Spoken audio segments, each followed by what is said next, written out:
दोस्तों, यह हृदय स्पर्श करने वाली एक पहाड़ी लड़की की मार्मिक लव स्टोरी है जिसका नाम श्यामा था। श्यामा एक कम पढ़ी लिखी एवं बहुत ही गरीब परिवार से ताल्लुक़ रखती थी। उसकी उम्र मात्र 16 साल थी। गोरा बदन और शरीर जवानी की पहली दलीज पर कदम रख रहा था। यौवन उभार पर था। आंखें बेहद खूबसूरत हल्के नीले रंग की गहराई लिए हुए थी। आप उसकी मदमस्त चाल किसी को भी अपनी तरफ आकर्षित करने वाली थी। पहाड़ी परिधान में तो वह बहुत ही खूबसूरत लगती थी। एक दिन श्यामा अपने खेतों पर भेड़ों को चराने जा रही थी। उसने देखा कि सामने से कुछ लड़के मौज मस्ती करते हुए आ रहे हैं। लड़कों को देखकर लगता था कि वह पहाड़ी नहीं हैं, बाहरी क्षेत्र के हैं, शायद घूमने आए हैं। यह सोचकर श्यामा ने अपने भेड़ों को किनारे करना शुरू कर दिया तथा खुद भी एक तरफ हो गई। तभी उन लड़कों में से एक लड़के ने बकरी की मिमिक्री शुरू कर दी। यह देखकर श्यामा को हंसी आ गई तथा श्यामा भेड़ों को लेकर आगे निकल गई।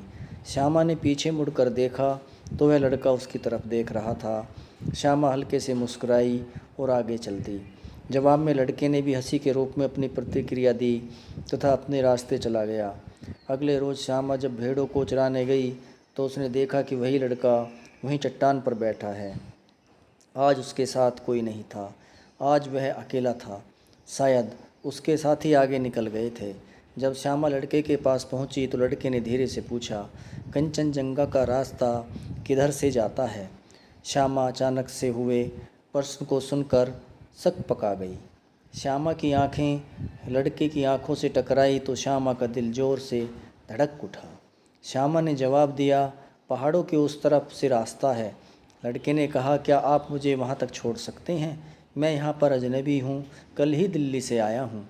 श्यामा आपने कोई जवाब न दिया और आगे बढ़ गई।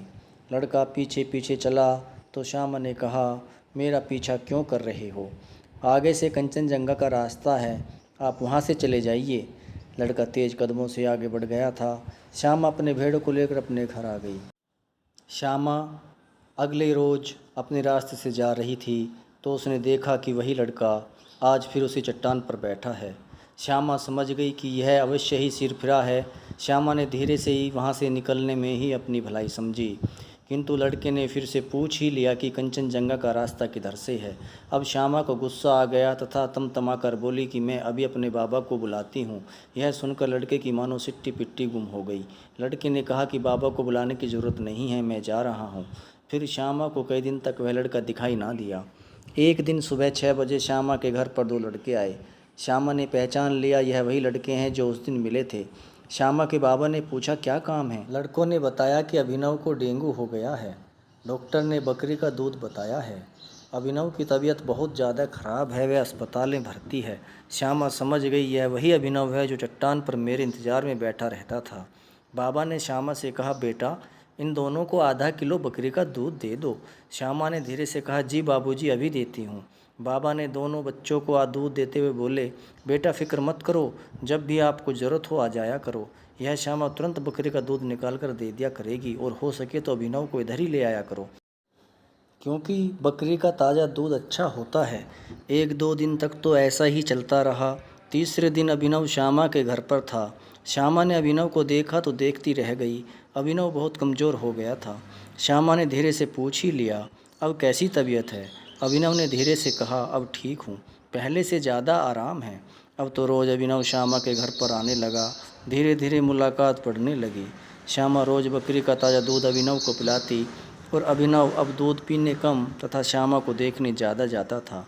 श्यामा भी धीरे धीरे अभिनव की तरफ आकर्षित हो रही थी। धीरे धीरे मुलाकात बढ़ने लगी। अब श्यामा अभिनव से पहाड़ों में जाकर मिलने लगी।